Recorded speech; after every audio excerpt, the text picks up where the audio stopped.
Tinaniman na namin yung lote namin dito. So, ito ngayon yung ginagawa namin. Ito po si Basyang, oh. Kami nga pala mag-asawang daghang kwarta din, pero walay palitong bugas.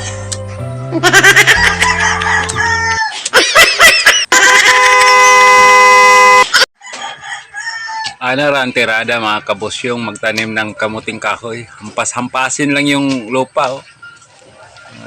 Ganyan, kunwari lang hampas-hampas para nga lumambot yung lupa, malalagyan agad ng kamuting kahoy.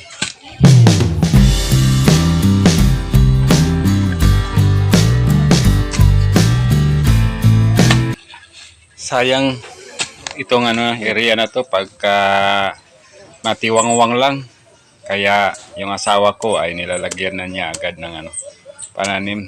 Nilinisan niya muna yung hinahampas-hampas ko yung lupa. Marami kasing damo mga kabusyong.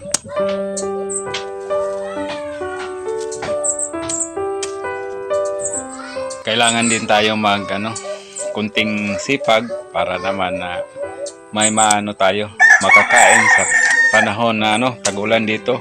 Mahirap kasi pagka tag-ulan walang trabaho. Pauwi na kami dahil sobrang init.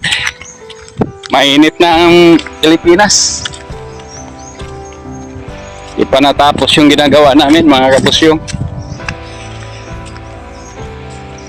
Si Basyang andun na doon, no?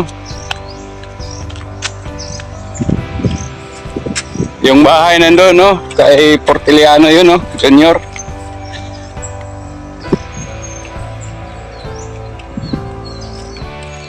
Yun, no? Kam Portiliano Junior. Okay kayo yung niya, pwesto. Ngayon, pwede mga bahay, saya maikuha pa na. Nakapag tanim na rin kami doon ng kamuting kahoy. Ito talaga yung namin, buhay, no?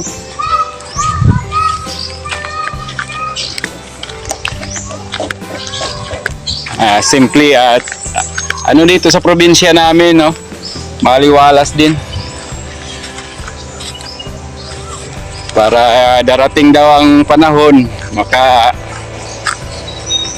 kami ng kamuting kahoy, makakain na naman. Puro lang kamuting kahoy yung namin. Basta mamuhay lang ng maayos, no, mga kabusyong, okay na rin yun. Masaya lang tayo, makapagbigay tayo ng inspirasyon sa ibang mga tao. Fights na yun.